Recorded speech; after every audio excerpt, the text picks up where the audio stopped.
സർക്കാർ അങ്ങേയറ്റം ഒരു യുദ്ധം പ്രഖ്യാപിച്ചിരിക്കുകയാണെന്നാണ് ഞങ്ങൾ ഇന്നത്തെ നടപടി കൊണ്ട് ഞങ്ങൾക്ക് മനസ്സിലാകുന്നത്. കാരണം 7000 രൂപ എന്ന് പറയുന്ന ഓണറേറിയം അതിന് മാനദണ്ഡങ്ങളുണ്ട്, അത് വെട്ടിക്കുറയ്ക്കും. അത് കിട്ടുന്നതാകട്ടെ 3-4 മാസം കഴിയുമ്പോൾ കുടിശ്ശിക വരുമ്പോൾ 1 മാസത്തേത് കൊടുക്കും. ഇപ്പോൾ ഈ സമരം തുടങ്ങിയിട്ട് 11 ദിവസമായി. നിലവിൽ 2 മാസത്തെ ഓണറേറിയവും 3 മാസത്തെ ഇൻസെൻറ്റീവും കുടിശ്ശികയുണ്ട്.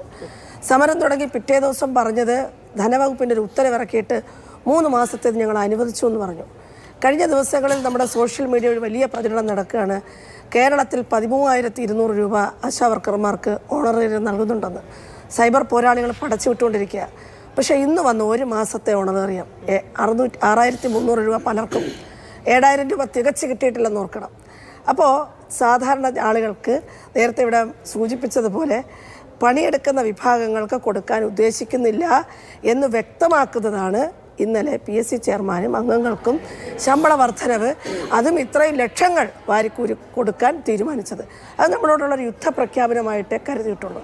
നിങ്ങൾക്ക് തരില്ല, റേഷൻ കടക്കാർക്ക് കൊടുക്കില്ല, അതുപോലുള്ള വിഭാഗങ്ങൾക്ക് കൊടുക്കില്ല എന്ന് കേരളത്തിൻ്റെ പൊതുസമൂഹം മനസ്സിലാക്കിക്കൊള്ളണം എന്നൊരു മെസ്സേജ് തന്നെയായിട്ടാണ് ഞങ്ങളതിനെ കാണുന്നത്. ഇതിപ്പോൾ ഈ സാമ്പത്തിക പ്രതിസന്ധി ഉണ്ട്, ഒന്ന് കാത്തിരുന്നിട്ടാണെങ്കിലും ഇതിലൊരു അനുഭാവപൂർവമായ നിലപാട് ഉണ്ടാകും എന്നെങ്കിലും പറഞ്ഞിട്ടുണ്ടോ? ഇല്ല, അങ്ങനെ ഒരു നിലപാട് തന്നെ ഇല്ല. സമരം അനാവശ്യമെന്ന് 2-ാം ദിവസം പറഞ്ഞു. പിന്നീട് ചർച്ച വെച്ചു. ചർച്ചയിൽ ഒന്നും ചർച്ച ചെയ്യാനൊന്നുമില്ല. കാരണം വിളിച്ചിട്ട് ചോദിക്കുമെന്ന് പറയുന്നത് ഞങ്ങൾ ധനവകുപ്പുമായിട്ട് ആലോചിക്കട്ടെ. അപ്പോൾ ഒരു സമരമുഖത്ത് നിൽക്കുന്ന ആളുകളെ ചർച്ചയ്ക്ക് വിളിക്കുന്നത് എന്തെങ്കിലും ഒരു സമവായം ഉണ്ടാക്കാനാണല്ലോ, മറിച്ച് അങ്ങനെയൊന്നും ഉണ്ടായിട്ടില്ല. പിന്നീട് ധനകാര്യമന്ത്രി പറയുന്നു ഈ സ്ത്രീകളെ കുത്തിയിളക്കി വിട്ടതാണെന്ന്.